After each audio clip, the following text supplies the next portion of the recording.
Bucs Nation. Picture this. A man who's been throwing touchdowns his whole life just caught one for the first time since he was in middle school. And it wasn't just any catch. It was the kind that makes your heart stop. The kind that makes an entire sideline explode. The kind that tells you, this season, something special is brewing in Tampa Bay. This is not just another training camp highlight.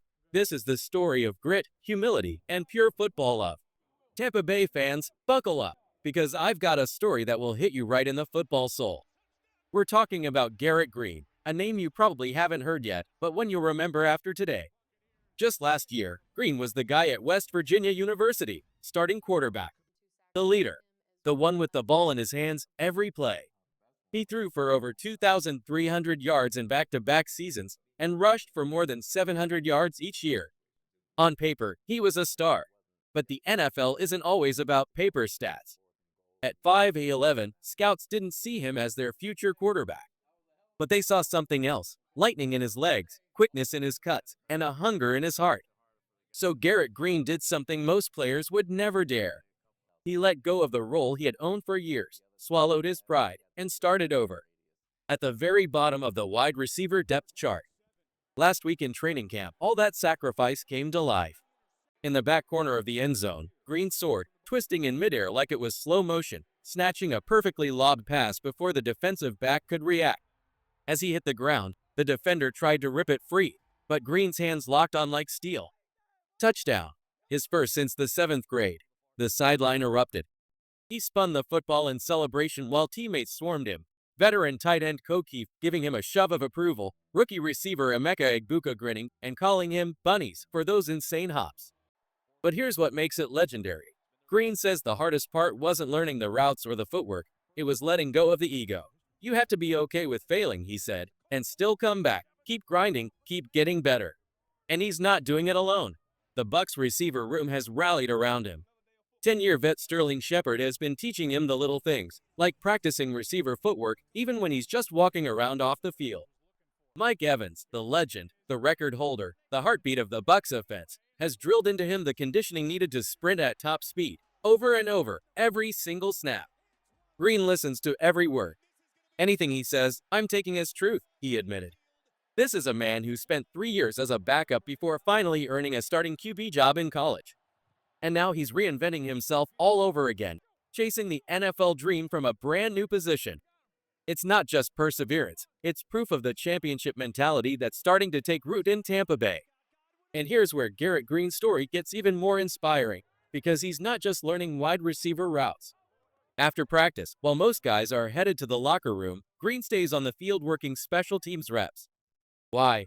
Because he knows that's his ticket to making the roster. He's learning to block, something he literally wasn't allowed to do in college because his coaches didn't want their starting quarterback getting hurt. Now, he's throwing his body in there without hesitation. That's sacrifice. That's hunger. And that's how you turn a long shot into a Sunday starter. But here's his secret weapon, the quarterback brain. Green's years reading defenses, recognizing disguises, and adjusting on the fly. Now give him a massive edge as a receiver. Having the quarterback mind, being able to see coverages and disguises, I think that's only going to help me, he told reporters. Football's in his blood too. His dad, Charlie Green, was a major league catcher and is now the Milwaukee Brewers bullpen coach. The man grew up surrounded by professional-level discipline and work ethic, and it's showing. Veteran Sterling Shepard noticed the change instantly. He came back out to training camp, and you can tell he's been working on himself, Shepard said. This, right here, is what Tampa Bay football is all about. Giving players the chance to reinvent themselves, and surrounding them with leaders who know how to elevate every guy in the room. But Bucs Nation, while we're talking about individual journeys, I've got to shift gears to something that might make you jump out of your seat. Because our franchise quarterback just gave one of the most exciting offensive breakdowns you're going to hear this offseason, and it's all about second-year running back Bucky Irving. Baker Mayfield went on SiriusXM NFL Radio Thursday, and when asked how Irving changes the game for Tampa Bay, he lit up. The ability to do truly whatever we want on offense, Baker said. We can spread them out. We can do a lot of things. Whether in the run game, scheme-wise, we can do it all. It's a luxury to have a luxury. Let that sink in. Your QB1 just called a sophomore running back a luxury. And when you look at what Irving did as a rookie, you understand why.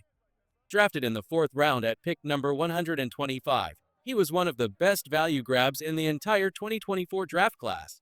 Here's the stat line that should make every NFC South defensive coordinator nervous.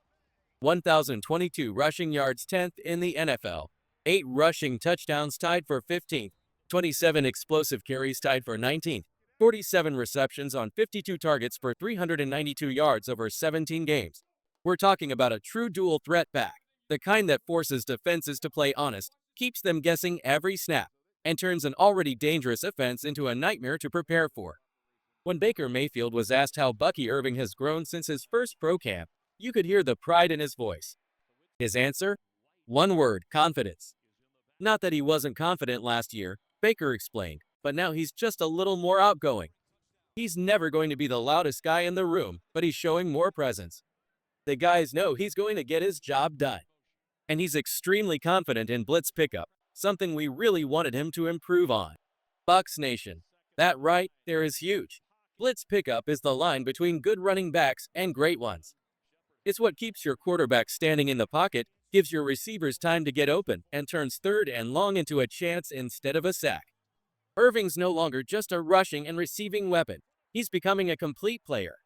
One who can run it, catch it, and protect the franchise in crunch time. It's been a fun progression to see, Baker added, and you could tell he meant every word.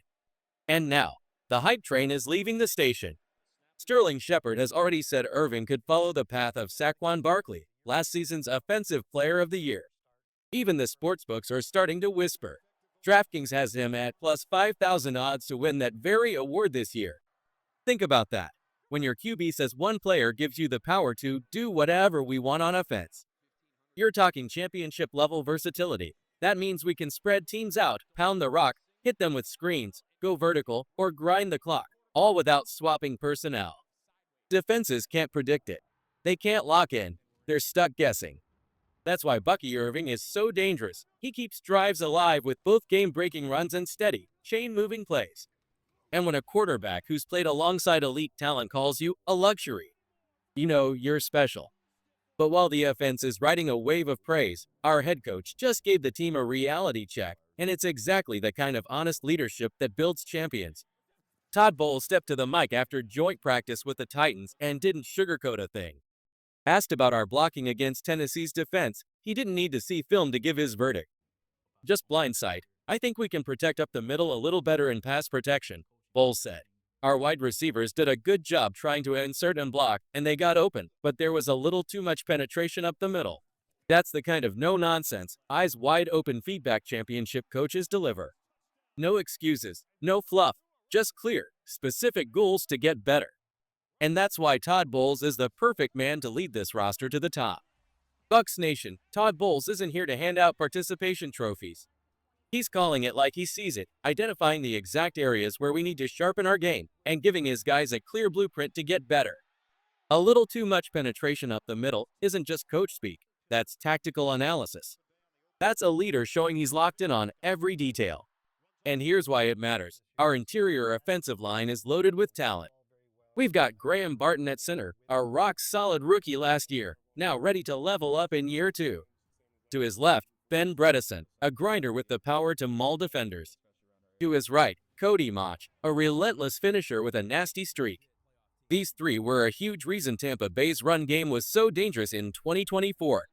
With offensive coordinator Josh Grizzard sticking with a similar system, there's no reason this unit can't dominate in 2025, but Bowles knows good isn't good enough. That's why he's pushing for more in training camp. And get this, his first comments after practice weren't the final word. He admitted he still needs to dive into the film before making a complete evaluation. That's the mark of a coach who treats every rep as data, every drill as an opportunity to grow. Bowles also reminded us that joint practices bring unique challenges. There's no film study beforehand, no deep scouting on tendencies, formations, or play calls. Both teams walk in with less preparation than they'd have for a real game. And in that chaos, mistakes get exposed, but so does effort. And effort? That's one thing Bowles loved. We've executed some things, and some things we need to work on, he said. They shifted into some things we had to adjust to, and we'll get better from that. But overall, the effort was there. Bucs Nation, that's championship DNA. Maximum effort. Honest feedback, constant improvement. Bulls know Spartan, Bredesen, and Mach have the tools to bully defenses when the real games start. But he's squeezing every ounce of growth from this roster. And here's what's next. We've got joint practices with the Pittsburgh Steelers coming up on the road, another shot to test ourselves against a new look. Bucs Nation, this is where the fire gets hotter. Saturday's preseason game might not feature the starters, but for the rest of the roster, this is a golden opportunity to take everything they learned on Thursday and put it on display. We've got Garrett Green, the man who switched positions without fear, powered by nothing but grit and belief. We've got Baker Mayfield, fired up about an offense stacked with luxury weapons that can attack any way, anytime, anywhere. And we've got Todd Bowles, the no-nonsense commander who refuses to settle for good enough and demands growth from every player on the field. This is what makes the Tampa Bay Buccaneers dangerous. Players who reinvent themselves instead of giving up, quarterbacks who can spot greatness a mile away, coaches who give raw, honest feedback and then teach you how to fix it. Bucs Nation, can you feel it? This is championship culture. We've got grinders, we've got playmakers, we've got leaders who make every rep count. We've got weapons that force defenses to play scared. And we've got a head coach who's building a team that knows exactly what it takes to win in January and February.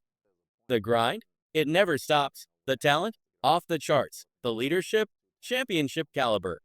So here's the question. Are you ready to ride with this crew through what could be one of the most legendary seasons in Bucs history? Because with this kind of determination, versatility, and fearless leadership, we're not just chasing wins. We're chasing greatness. Bucs Nation, rate your confidence in this team from 1 to 10 in the comments. Tell me which story fired you up the most, and let's get this conversation going.